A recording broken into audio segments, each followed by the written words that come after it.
وقمرا منيرا. أما بعد فأعوذ بالله من الشيطان الرجيم. بسم الله الرحمن الرحيم. فاجتنبوا الرجس من الأوثان واجتنبوا قول الزور. وقال رسول الله صلى الله عليه وسلم: ألا أنبئكم بأكبر الكبائر؟ قالوا بلى يا رسول الله. قال: الإشراك بالله وعقوق الوالدين وقول الزور وشهادة الزور، أو كما قال عليه الصلاة والسلام.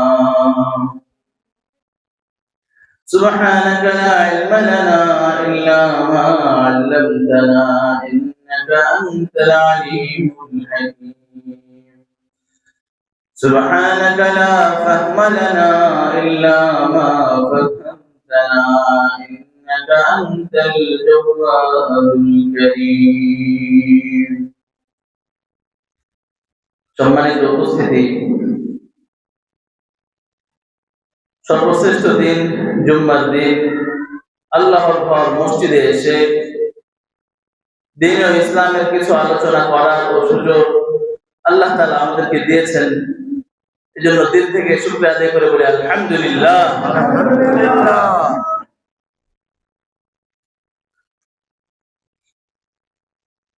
সম্মানিত হাজিরিন, গত জুমায় বলেছিলাম রাষ্ট্র পরিচালনার ব্যাপারে ইসলাম কি বলে, ইসলামের নীতিমালা কি। সম্প্রতি 12 ফেব্রুয়ারিতে যে নির্বাচন হতে যাচ্ছে,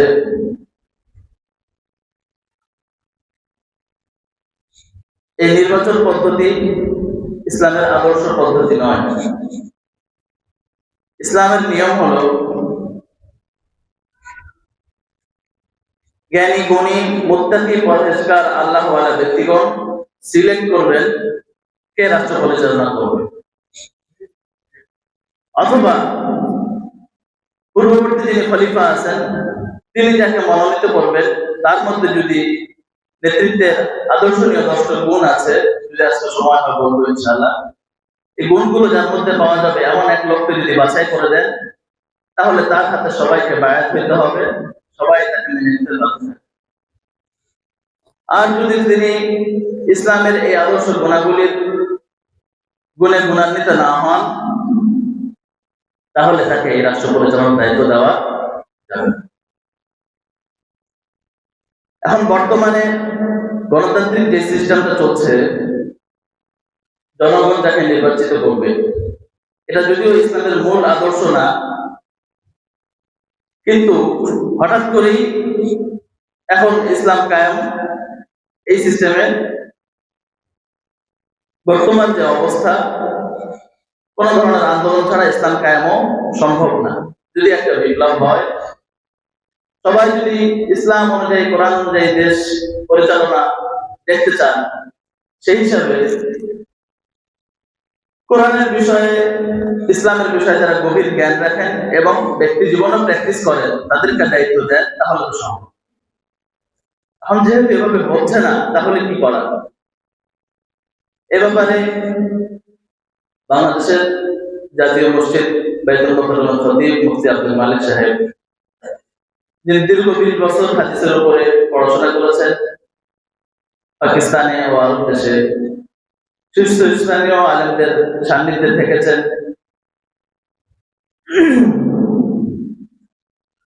বাংলাদেশের লাখো উলামায়ে কেরাম যার থেকে উপকৃত হন।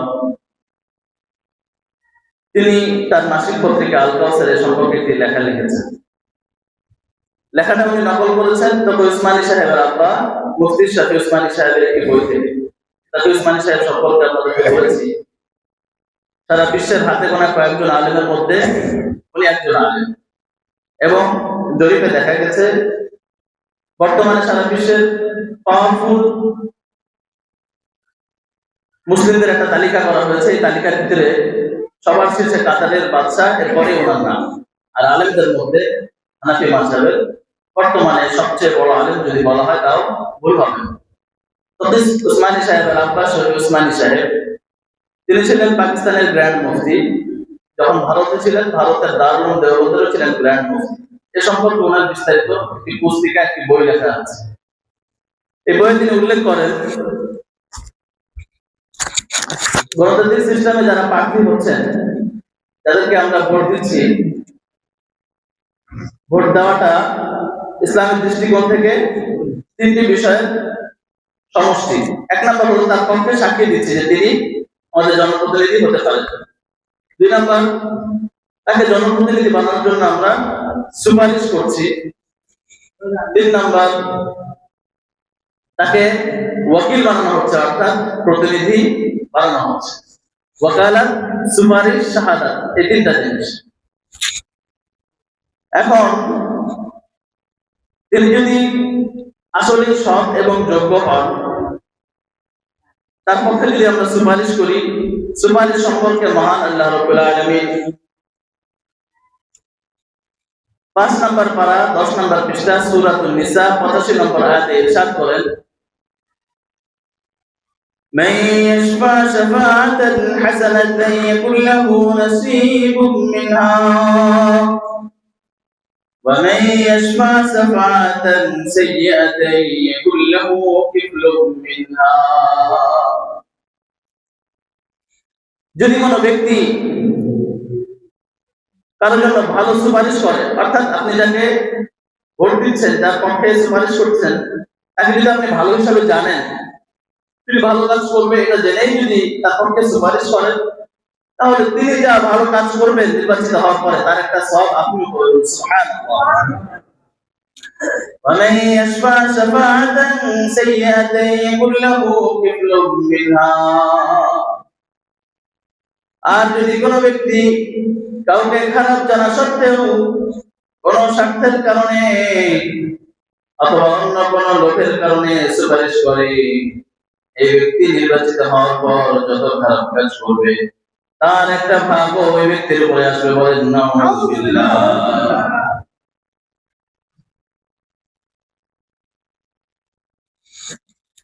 কোন ব্যক্তি বা কোন দল, নির্দিষ্ট করে বলছি না, চাই জামাত হোক, এনসিপি হোক, আওয়ামী লীগ হোক, বিএনপি হোক, কোন কাট্টা কাফের যদি কালেমা পড়ে মুসলমান হয়ে ভালো হয়ে যায়, তাকেও আল্লাহ তাআলা জান্নাত দেবেন। সুবহানাল্লাহ।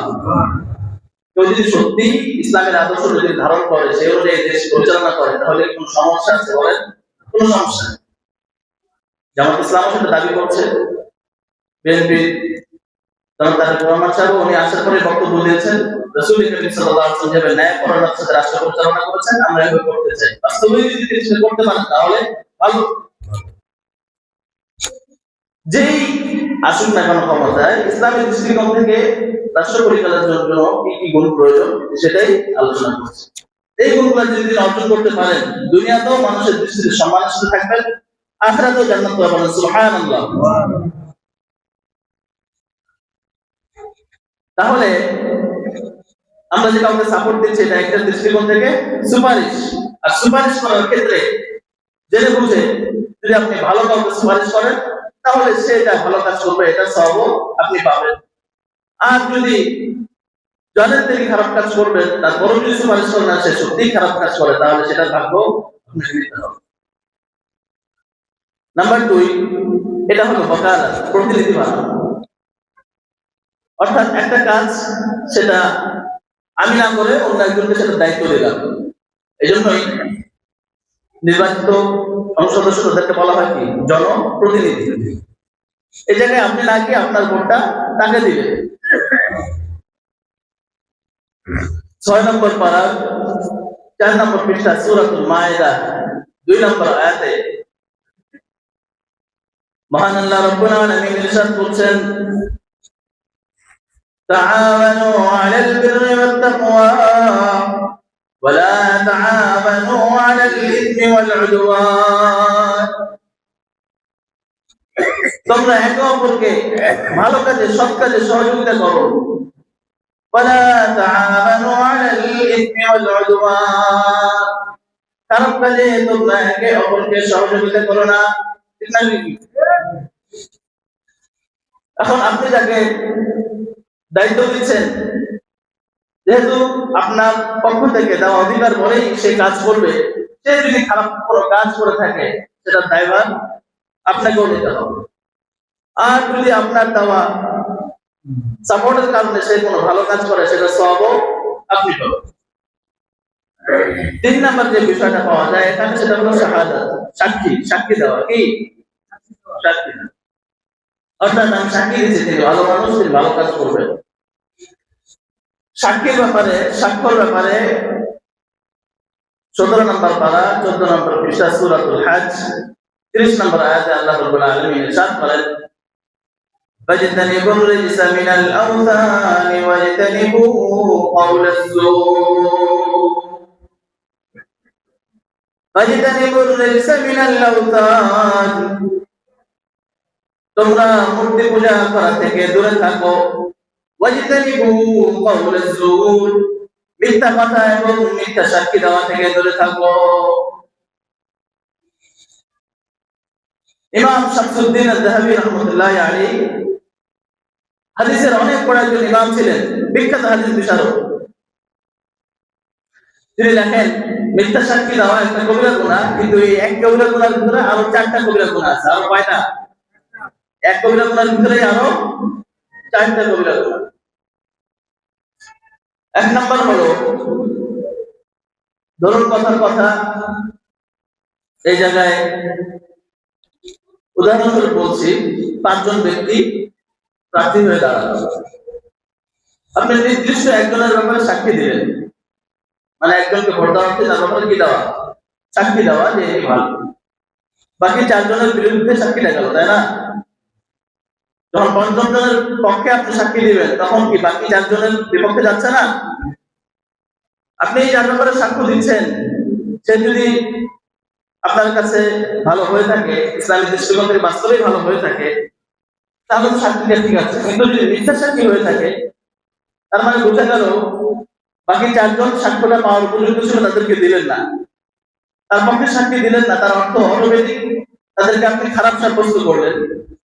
যদি কেউ ভালো হয়ে থাকে কিন্তু তাকে আপনি খারাপ বলেন, তাহলে এটা মিথ্যা অপবাদ দেওয়ার গুনাহ হবে। কিসের গুনাহ? মিথ্যা অপবাদ দেওয়ার গুনাহ। তো সাক্ষী দিলেন একজনের ব্যাপারে, কিন্তু সাথে অটোমেটিক একটা গুনাহ হয়ে গেল, সেটা হলো কি? মিথ্যা অপবাদ দেওয়া, যদি নাকি সাক্ষীটা মিথ্যা সাক্ষী হয়ে যায়। ইসলামের দৃষ্টিকোণ থেকে এবং বর্তমান আইন আদালতেও জায়গা জমি বা যে কোনো বিষয়ে যদি আপনি মামলা করেন, আপনার পক্ষে সাক্ষী উপস্থিত করা লাগবে না। এই জায়গার মালিক আপনি কিনছেন সঠিকভাবে আপনি। অন্য একজন মিথ্যা কাগজপত্র, মিথ্যা সাক্ষ্য নিয়ে আদালতে হাজির হলো, তাহলে সে মিথ্যা সাক্ষী দেওয়ার গুনাহ যেমন করলো, পাশাপাশি আপনার ব্যাপারে সে এক ধরনের অপবাদও দিল যে সে মূলত এই জায়গার কিনা মালিক না। দেখেন, মিথ্যা সাক্ষ্য দেওয়ার একটা গুনাহ, তার ভিতরে অটোমেটিক আরেকটা গুনাহ, সেটা হলো কি? অপবাদ দেওয়ার গুনাহটা পাওয়া যাচ্ছে। 2 নাম্বার, জুলুমের গুনাহ। জুলুম কিভাবে? 1 নাম্বার, আপনি যার পক্ষে সাক্ষী দিচ্ছেন, সে যদি বাস্তবেই সেটা পাওয়ার যোগ্য হয়, উপযুক্ত হয়, তাহলে ঠিক আছে। আমার কথা হলো মিথ্যা সাক্ষী নিয়ে। আপনি জানেন যে এই লোকটা ভালো না, আপনার নিজের কোনো সাক্ষ্য বা অন্য কোনো কারণে তার পক্ষে সাক্ষী দিলেন, হয়তো কিছু টাকার লোভে। মিথ্যা সাক্ষী দিয়ে হবে, সাক্ষ্যদেরকে টাকা পয়সা দিয়ে ম্যানেজ করে। তাহলে মিথ্যা সাক্ষী দেওয়ার মাধ্যমে যদি আপনি তাকে জিতিয়ে দেন, সেই ব্যক্তিটা অন্যায়ভাবে গ্রহণ করলো। কিভাবে? অন্যায়ভাবে। অন্যায়ভাবে গ্রহণ করার পরে সে কি জান্নাতে যাওয়ার উপযুক্ত হলো না জাহান্নামে যাওয়ার? জাহান্নামে যাওয়ার। এখন আপনি একজনের পক্ষে মিথ্যা সাক্ষী দিলেন, দিয়ে তাকে কি জান্নাতে পাঠাইলেন না জাহান্নামে? কথা বলেন না, এখন জান্নাতে, জাহান্নামে। জাহান্নামে পাঠানোর মাধ্যমে কাউকে আপনি উপকার করলেন না জুলুম করলেন? জুলুম করলেন। কথাটা কি বুঝতে পারছেন? বুঝেন না মনে হয়। আপনি যার পক্ষে মিথ্যা সাক্ষী দিলেন, সেই মিথ্যা সাক্ষীর কারণে মামলায় জিতে গেল, এই জমিটা সে পেয়ে গেল। এটা যে মৌজ মাস্তি করলো, হারাম ভাবে এটা সে ভোগ করলো, এটা কারণে সে জান্নাতে যাবে না জাহান্নামে? জাহান্নামে যাওয়ার জন্য আপনি তার রাস্তা সহজ করে দিলেন। এটা কি তার উপর জুলুম হইলো না অনুগ্রহ হইলো? জুলুম হয়। কাজ তো করলেন একটা মিথ্যা সাক্ষী, অটোমেটিক একটা গুনাহ, মিথ্যা অপবাদ দেওয়া অপরজনের বিরুদ্ধে। পাশাপাশি যার পক্ষে মিথ্যা সাক্ষী দিলেন তাকেও কোথায় পাঠিয়ে দিচ্ছেন? জাহান্নামে। তার উপরে জুলুম হইতেছে। 3 নম্বর গুনাহ হলো যার বিরুদ্ধে আপনি মিথ্যা সাক্ষী দিচ্ছেন তার উপরও কি হইতেছে? জুলুম হইতেছে। যদি সঠিকভাবে এই ব্যক্তিটা এই জায়গা পাওয়ার অধিকার রাখে, সে কে থাকে, তার কাছে সঠিক কাগজপত্রও থাকে, তাহলে আপনি তার পক্ষে সাক্ষী না দিয়ে মিথ্যা সাক্ষী দিলেন। মূল যে ব্যক্তি এইটা পাওয়ার হকদার ছিল তার উপরে কি করলেন? জুলুম করলেন। মিথ্যা সাক্ষ্য দিলে যার পক্ষে সাক্ষী দিচ্ছেন তার উপরে জুলুম করা হচ্ছে, যার বিপক্ষে সাক্ষী দিচ্ছেন তার উপরে কি হইতেছে? জুলুম হইতেছে।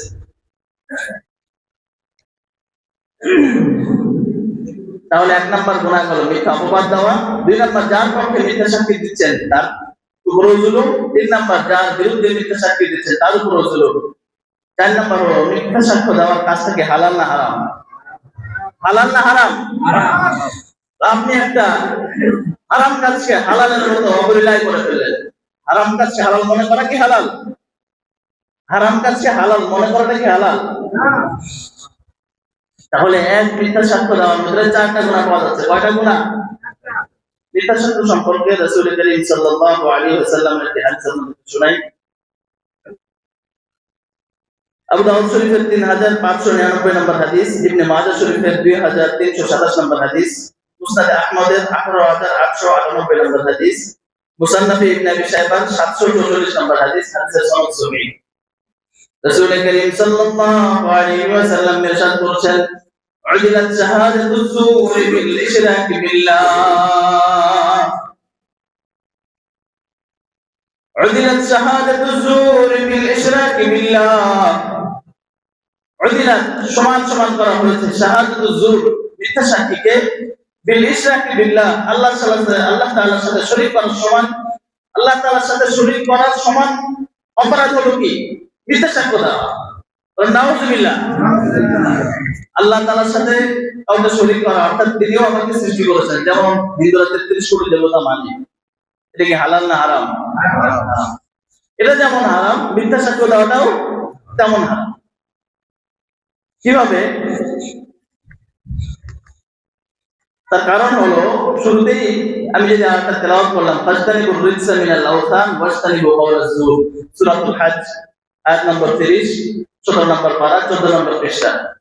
এই আয়াতে আল্লাহ তাআলা দুইটা কথা বলতেছেন। ফাজতানিবুর রিজসা মিনাল আওসান, তোমরা মূর্তি পূজা থেকে দূরে থাকো। আওসান অর্থ মূর্তি। ফাজতানিবু দূরে থাকো, মূর্তি পূজা থেকে তোমরা দূরে থাকো। ওয়াজতানিবু কাওলাজ যুর, এবং মিথ্যা সাক্ষী থেকে দূরে থাকো। আল্লাহ তাআলা দুইটাকে কি একসাথে আনলেন না? মূর্তি পূজার সাথে তাকে উল্লেখ করলেন, মিথ্যা সাক্ষী। এই আয়াতের ব্যাখ্যায় মুফাসসিরিন কেরাম বলেন, আল্লাহ তাআলাই আমাদেরকে সৃষ্টি করেছেন, সৃষ্টি করার ক্ষেত্রে কেউ কি নাই? শরীক নাই। এখন কেউ যদি কোনো মূর্তিকে মনে করে যে সে আমার জীবন দিতে পারে বা সে মৃত্যু দিতে পারে, তাহলে সে আল্লাহর ব্যাপারে একটা মিথ্যাচার করলো কিনা? ঠিক তেমনই ভাবে ধরুন কথা এক ব্যক্তি এই জমিটা পাওয়ার উপযুক্ত, পৈতৃক সূত্রে বা ক্রয় সূত্রে যে কোনো ভাবে সেই জমিটা কিনেছে, সেই এটা পাওয়ার উপযুক্ত। আপনি অন্য একজন ব্যক্তি যে ভুয়া কাগজপত্র নিয়ে আসছে তার ব্যাপারে কি দিলেন? সাক্ষী দিলেন। তাহলে আপনি মূলত যে ব্যক্তি এটা পাওয়ার যোগ্য তার উপরে কি করলেন? মিথ্যা আরোপ করলেন না? তার মানে সে মিথ্যা দাবি করছে, আসলে তো সে সত্য দাবি করে। ঠিক তেমনই ভাবে কাউকে নির্বাচন করার ক্ষেত্রে যদি আমরা মিথ্যা সাক্ষ্য দিয়ে থাকি, তাহলে মূর্তি পূজা করলে যেমন আল্লাহ তাআলার হক নষ্ট হয়, মিথ্যা সাক্ষ্য দেওয়ার মাধ্যমে অন্য যোগ্য প্রার্থী যদি থেকে থাকে তার হকও কি হইতেছে? নষ্ট হইতেছে। এজন্য হাদিস শরীফে রাসূল করিম সাল্লাল্লাহু আলাইহি ওয়াসাল্লাম বলতেছেন, একবার না, এই হাদিসটা আবু দাউদ শরীফে আসছে 3599 নম্বর হাদিস, আর কয়েকটা বললাম কিতাব, প্রত্যেক কিতাবে হাদিসটা আসছে। সালাসা মাররাত আল্লাহ রাসূল একই কথা তিনবার বললেন, উলিলাত শাহাদাতু যুহরি বিল ইশরাকি বিল্লাহ, মিথ্যা সাক্ষীকে আল্লাহ তাআলার সাথে শিরক করার সমান গুনাহ করা হয়েছে, বলেন নাউযুবিল্লাহ। সালাসা মাররাত তিনবার আল্লাহ রাসূল এই কথাটা বললেন, বলার পরে এই আয়াত দলিল হিসেবে পেশ করলেন। আপনাদেরকে আরেকটা হাদিস শোনাই মিথ্যা সাক্ষীর ব্যাপারে। মুসলিম শরীফ হাদিস নং 87, তিরমিজি শরীফ হাদিস নং 1901, মুসনাদ আহমদ হাদিস নং 2038। এই হাদিসে রাসূল করিম সাল্লাল্লাহু আলাইহি ওয়াসাল্লাম ইরশাদ করতেছেন, আলা উনাব্বিউকুম বিআকবারিল কাবায়ের। দেখেন গুনাহ দুই ধরনের, একটা হলো সগীরা গুনাহ, একটা হলো কবিরা গুনাহ। একটা সগীরা, কবিরা।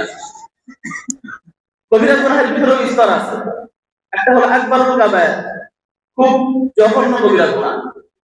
আল্লাহ রাসূল বলতেছেন, আলা উনাব্বিউকুম বিআকবারিল কাবায়েরি, আমি কি তোমাদেরকে সবচেয়ে বড় জঘন্য কবিরা গুনাহ সম্পর্কে বলে দেব না? ক্বালু বালা ইয়া রাসূলুল্লাহ, সাহাবায়ে কেরাম বললেন, অবশ্যই ইয়া রাসূলুল্লাহ বলে দিন। আল্লাহ রাসূল বললেন, আল-ইশরাকু বিল্লাহ, সবচেয়ে বড় জঘন্যতম কবিরা গুনাহ হলো আল্লাহ তাআলার সাথে শরীক করা, বলেন নাউযুবিল্লাহ। ওয়া উকুকুল ওয়ালিদাইন, মাতা-পিতার নাফরমান করা, মাতা-পিতার অবাধ্য হওয়া, মাতা-পিতার নাফরমানি করা, মা-বাবার সাথে খারাপ আচরণ করা, আল্লাহ তাআলার সাথে শরীক করা সবচেয়ে বড় জঘন্য কবিরা গুনাহ। এরপরে দুই নম্বরে হলো কি? মাতা-পিতার সাথে খারাপ আচরণ করা। কেন? এটা একই কথা বিভিন্ন হাদিসে আছে, যেমন এই হাদিসে 1003 কিতাবে আসছে। মুসলিম শরীফ এবং বুখারী শরীফের ব্যাপারে সমস্ত মুহাদ্দিসিন কেরাম একমত যে এখানে কোনো কি নেই, দুর্বল হাদিস নাই। মুসলিম শরীফ হাদিস নং 87। এই হাদিসের ব্যাখ্যা মুহাদ্দিসিন কেরাম বলেন যে মানুষ যে লালিত পালিত হয়, বড় হয়, দুনিয়াতে একদম আসার পর থেকে নিয়ে মৃত্যু পর্যন্ত মানুষের উপরে সবচেয়ে বেশি অনুগ্রহ কার? আল্লাহ তাআলা। সবচেয়ে বেশি অনুগ্রহ কার? জোরে বলেন না কার? আল্লাহ তাআলা যদি কাউকে না পাঠান কেউ আসতে পারবে? এরপরে দুনিয়াতে আসার পরেই একটা মানুষকে ছোট থেকে বড় করা পর্যন্ত সবচেয়ে বেশি কষ্ট নিঃস্বার্থভাবে মেহনত কে করে যায় বলেন তো? বাবা মা। কে করে যায়? দুনিয়াতে আসার পরে, জন্ম হওয়ার পর থেকে নিয়ে, পেটে আসার পর থেকে নিয়েই বড় হওয়া পর্যন্ত, ছেলে মেয়ে মৃত্যু পর্যন্ত বাবা মা যদি বেঁচে থাকে সবচেয়ে বেশি নিঃস্বার্থভাবে কষ্ট, মেহনত, মুজাহাদা কে করে যায় বলেন তো? বাবা মা। আল্লাহ তাআলার সাথে শরীক করলে আল্লাহ তাআলা সবচেয়ে বেশি রাগান্বিত হন, সবচেয়ে বড় জঘন্য কবিরা গুনাহ। দুই নম্বরে হলো কি? মাতা পিতার নাফরমান হওয়া। আল্লাহ তাআলার পরে সবচেয়ে বেশি অনুগ্রহ মানুষের উপরে কার? বাবা মা। আল্লাহ তাআলার পরে সবচেয়ে বেশি মানুষের উপর অনুগ্রহ কার? বাবা মা। এই দুইটা কবিরা গুনাহের কথা বলার পরে রাসূল করিম সাল্লাল্লাহু আলাইহি ওয়াসাল্লাম বলেন, ওয়া কাউলুজ যুর ওয়া শাহাদাতুজ যুর, ওয়া কাউলুজ যুর ওয়া শাহাদাতুজ যুর। 3 নাম্বার জঘন্যতম কবিরা গুনাহ হচ্ছে মিথ্যা সাক্ষী। হাদিস বর্ণনাকারী সাহাবী বলেন যে আল্লাহর রাসূল এই কথাটা বলতেই আছেন, ফামা যালা ইয়াকুলুহা, আল্লাহ রাসূল বলতেই আছেন, ওয়া কাউলুজ যুর ওয়া শাহাদাতুজ যুর, ওয়া কাউলুজ যুর ওয়া শাহাদাতুজ যুর। একটা কথা গুরুত্ব দেওয়ার জন্য আমরা বারবার বলি। আল্লাহ রাসূল 3 নাম্বারটা বলতেছেন যে এবং মিথ্যা সাক্ষী মিথ্যা কথা, মিথ্যা সাক্ষী মিথ্যা কথা, এটাও অনেক জঘন্য গুনাহ। আল্লাহ রাসূল বলতেই আছেন। এই হাদিস বর্ণনাকারী সাহাবী বলেন, আমরা মনে মনে ভাবলাম লা ইয়াসকুত, আল্লাহ রাসূল মনে হয় থামবেন না, বলতেই থাকবেন। এতবার বললেন কথা। বর্তমানে সম্প্রতি গতকালকে এবং আজকে আমি আসার পরে এই জায়গায় 3টা বিবাহ হয়েছে। গত 2 বিবাহের ক্ষেত্রে আলহামদুলিল্লাহ কোনো গান বাজনার আওয়াজ শুনিনি। খুবই দুঃখজনক, গতকালকে এবং আজকে গান বাজনার আওয়াজটা আমি শুনলাম। আপনাদের সামনে এ সম্পর্কে ইসলামের বিধান নিয়ে একটু আলোচনা করতে চাই। সূরাতুল লুকমান 6 নম্বর আয়াত 21 নম্বর পারা, আল্লাহ রাব্বুল আলামিন ইরশাদ করতেছেন, ওয়া মিনান নাসি মান ইয়াশতারি লাহওয়াল হাদিস লিয়ুদিল্লা আন সাবিলিল্লাহ। কিছু মানুষ এমন আছে যারা খারাপ কথা, গান বাজনা, বাদ্যযন্ত্র এগুলা ব্যবহার করে মানুষকে নিজের পথভ্রষ্ট গোমরাহ হওয়ার জন্য, মানুষকে গোমরাহ করার জন্য, বলেন নাউযুবিল্লাহ। গান বাজনা করা কি ফরজ? ফরজ নাকি ওয়াজিব? সুন্নাত, নফল, মুস্তাহাব, মাকরুহ, হারাম? কি চারো মাযহাবে সমস্ত ইসলামিক স্কলার একমত বাদ্যযন্ত্র গান বাজনা কি হারাম। এখন বিবাহের ক্ষেত্রে যদি আপনি হারাম কাজ করেন তাহলে কি আল্লাহর রহমত অনেক বেশি আসবে মনে হয়? অনেক বেশি আসবে। এর আগের দুইটা বিবাহ যদি গান বাজনা ছাড়া হতে পারে তাহলে এটা হতে কি কোনো সমস্যা ছিল? আমার আগে এই জায়গায় রবিউল সাহেব ছিলেন। রবিউল সাহেব বিবাহ থেকে আপনারা গেছিলেন? রবিউল সাহেব বিবাহ অনুষ্ঠানে আপনারা যান নাই? কে গেছেন? হাত তুলেন তো। আচ্ছা আচ্ছা, ওনার বিয়েতে গান বাজনা হয়েছিল? হয়েছিল তো না? আচ্ছা আচ্ছা, গান বাজনা হয়েছিল পরে না করছে। আচ্ছা, আমি 2023-এ সেপ্টেম্বরের প্রথম তারিখে বিয়ে করি, 1 সেপ্টেম্বরে। আমার বিবাহের অনুষ্ঠান ধানমন্ডি প্যান প্যাসিফিক বাফেট লাউঞ্জে হয়। কোথায়? Dhanmondi Pan Pacific buffet lounge. Buffet বা বুফে চেনেন না? আনলিমিটেড খাবারের সুযোগ থাকে। এটা হলো একটা প্রিমিয়াম কোয়ালিটির বাফেট লাউঞ্জ ছিল, মাথা পিছু 1300 টাকা করে। আলহামদুলিল্লাহ, কোনো ধরনের গান বাজনা হয় নাই, ইসলামী গজল হয়েছে। কি হয়েছে বলেন তো? ইসলামিক গজল। বিবাহের ক্ষেত্রে বক্স আনা হয়েছে ভালো কথা, যদি আপনি গান বাজনার পরিবর্তে ইসলামিক গজল চালু করতেন তাহলে কি আনন্দ হইতো না? আনন্দ হইতো না? দেখেন, বিবাহ আল্লাহর নিয়ামত। কি? আল্লাহর নিয়ামত। এই নিয়ামতের সময় আমরা আল্লাহ তাআলাকে ভুলে যাই। কোরআন তেলাওয়াত বক্স আছে ভালো কথা, বক্সে যদি কোরআন তেলাওয়াত হইতো তাহলে কি গুনাহ হইতো? বক্সে কোরআন তেলাওয়াত হলে কি গুনাহ হইতো? গুনাহ হইতো না, সওয়াব হইতো। আমি বলতে পারি যে বক্সে কোরআন তেলাওয়াত করলে ভাববে কেউ মারা গেছে। মারা যাওয়ার সময় কি হয়? কোরআন তেলাওয়াত হয়। আচ্ছা, কোরআন তেলাওয়াত কি শুধু বিপদের সময় করব না খুশির সময় বলেন তো? এই তো, এই সম্পর্কে আপনাদেরকে একটা হাদিস বলতেছি। রাসূল করিম সাল্লাল্লাহু আলাইহি ওয়াসাল্লাম ইরশাদ করেন, তিরমিজি শরীফ হাদিস নাম্বার 2516, মুসনাদ আহমদ হাদিস নাম্বার 2803, বাইহাকী শরীফের ইমাম বাইহাকী ওনার একাধিক হাদিসের কিতাব আছে। এই হাদিসের নাম হলো আল-ইতিকাদ। এই কিতাবের 139 নং হাদিস হলো এই হাদিসে রাসূল করিম সাল্লাল্লাহু আলাইহি ওয়াসাল্লাম ইরশাদ করতেছেন, হাদিস বর্ণনাকারী সাহাবী আব্দুল্লাহ ইবনে আব্বাস। কে? আব্দুল্লাহ ইবনে আব্বাস। উনি ছিলেন তুলনামূলক বয়সে কম, বয়সে ছোট। আল্লাহ রাসূল তাকে বললেন, ইয়া গুলাম, হে বংশ, আলা উআল্লিমুকা বিকালিমাতিন, আমি কি তোমাকে এমন কিছু কথা শিখিয়ে দিব না, ইয়ানফাউকা আল্লাহু বিহিন্না, যার মাধ্যমে আল্লাহ তাআলা তোমাকে সারা জীবন উপকার করবেন। এই কথা কি আপনারা শুনতে চান? আল্লাহ রাসূল আব্দুল্লাহ ইবনে আব্বাসকে কিছু কথা বললেন এবং বললেন যে আলা উআল্লিমুকা বিকালিমাতিন, এমন কিছু কথা বলে দিব না যেগুলো মেনে চললে আল্লাহ তাআলা সারা জীবন তোমাকে উপকার করবেন। এই কথাগুলো কি বলবো? আপনারা কি বলেন? বলবো? এই হাদিস অনেক লম্বা, আমি শুধু একটা কথাই বলতেছি। তাআররাফ ইলাল্লাহি ফির রাখা ইয়ারিফকা ফিশ শিদ্দা। এটা অনেকের ক্ষেত্রেই হয়। সরকারি চাকরি বা বিভিন্ন পরীক্ষার আগে আমরা দোয়া কান্না করি, কোরআন খতম করি, হুজুরের কাছে যাই, হুজুর দোয়া করেন, মুরব্বিদের কাছে যাই, দোয়া করেন। চাকরিটা হওয়ার পরেই ডিজে পার্টি। বিপদের সময় আল্লাহকে ডাকলাম, আর স্বাচ্ছন্দ্য আসার পরই কি আল্লাহকে ভুলে গেলাম। এটা কি নিমক হালালি হলো না নিমক হারামি হলো? এই হাদিসে রাসূল করিম সাল্লাল্লাহু আলাইহি ওয়াসাল্লাম ইরশাদ করছেন, তাআররাফ ইলাল্লাহি ফির রাখা, হে বংশ, তাআররাফ ইলাল্লাহি ফির রাখা, সুখে থাকা অবস্থায় আল্লাহ তাআলাকে স্মরণ করো, ইয়ারিফকা ফি শিদ্দা, যে কোনো বিপদে আল্লাহ তাআলা তোমাকে সাহায্য করবেন। বলেন সুবহানাল্লাহ। আমি আমার কাজগুলো শোনাই। আমার বিবাহের অনুষ্ঠানে ইসলামিক গজল গায় এই ধরনের শিল্পী গোষ্ঠী আছে না? কলরব শিল্পী গোষ্ঠী, সাইমন শিল্পী গোষ্ঠী, অনেক শিল্পী গোষ্ঠী আছে। তাদেরকে দাওয়াত দেওয়া হয়েছে, তারা বক্সে ইসলামিক গজল সেটা পরিবেশন করেছে। এ সম্পর্কে একটি হাদিস শুনে আয়েশা রাদিয়াল্লাহু তাআলা আনহা থেকে বর্ণিত, বুখারী শরীফ হাদিস নাম 5162, 5162। আপনারা অ্যান্ড্রয়েড ফোনে 5162 হাদিস নাম লিখে সার্চ করবেন। হাদিসের একটা আন্তর্জাতিক নাম্বার আছে। কিতাবের ভিত্তিতে হাদিস নাম পার্থক্য হয়, কিন্তু আন্তর্জাতিক হাদিস নাম্বার হলো এটা 5162, 5162। আল্লাহ রাসূল সাল্লাল্লাহু আলাইহি ওয়াসাল্লাম যখন মদিনায় গেলেন, মদিনায় যাওয়ার পরে আনসারী সাহাবীরা গজল, নাশিদ, গান, ইসলামিক গান পছন্দ করত। কি পছন্দ করত? ইসলামিক গান পছন্দ করত। عن عائشة رضي الله عنها كانت في حجر جارية من الأنصار। আয়েশা রাদিয়াল্লাহু তাআলা আনহা থেকে বর্ণিত, তিনি বলেন আমার কাছে এক আনসারী ছোট মহিলা ছিল, ছোট মেয়ে ছিল, আমার কাছে এসে থাকতো। কিছুদিন পরে তার যখন বিবাহের সময় হয়, বিবাহের অনুষ্ঠান হয়, আমি নিজে সেই বিবাহের আয়োজন পরিচালনা করি। قالت فدخل علي رسول الله صلى الله عليه وسلم يوم عرسها।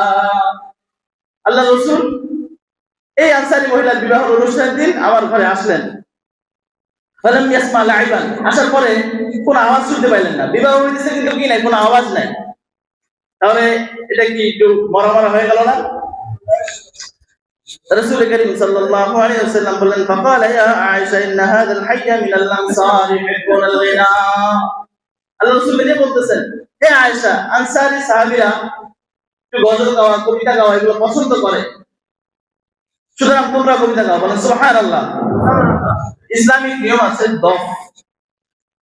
ঢোল তবলার মতো দুই পাশেই বক্স লাগানো থাকবে না, এক পাশে লাগানো থাকবে, এক পাশে খোলা থাকবে, কোনো ধরনের মিউজিক ব্যবহার হবে না। এই ধরনের গজল গাওয়া শুরু করেন কি সুবহানাল্লাহ। আর গান বাজনা মিউজিক এটা হলো কাদের আদর্শ বলেন তো? ইহুদি খ্রিস্টান মুসলিম ইহুদিদের আদর্শ। তো এদের আদর্শ যদি আপনি লালন করেন, মান তাশাব্বাহা বিকওমিন ফাহুয়া মিনহুম, যে বিজাতিদের আদর্শ লালন করবে তাদের মধ্যে থেকে গণ্য হবে। হাদিস নাম আবু দাউদ শরীফ, হাদিস নাম 4031। এখন এই যে প্রশ্ন হতে পারে, আমি তো মুসলমান, সে তো কাফের, সে তো আজীবন জাহান্নামে থাকবে। ঠিক আছে, মুসলমান হওয়ার কারণে আল্লাহ তাআলা আপনাকে জাহান্নাম থেকে বের করবেন ঠিক, কিন্তু গান বাজনা বিজাতীয় সংস্কৃতি এটা অনুসরণ কারণে তাদেরকে জাহান্নামে যে ধরনের শাস্তি দেওয়া হবে, এই ধরনের শাস্তি আপনাকে ভোগ করানোর পরে তারপরে কোথায় দেওয়া হবে? জান্নাতে দেওয়া হবে। ভবিষ্যতে কোন ধরনের অনুষ্ঠান হলে আমরা ইসলামী গজল, নাশিদ এগুলা চালু করবো, রাজি আছি ইনশাআল্লাহ। গান বাজনা চালু করবো এমন কি আছে? হাত তুলেন তো। গান বাজনা চালু করবো এগুলো কি আছে? হাত তুলেন। আল্লাহ তাআলা আমাদের সকলকে হেদায়েত দান করুন, বলেন আমিন। ওয়া আখিরু দাওয়ানা আলহামদুলিল্লাহি রাব্বিল আলামিন।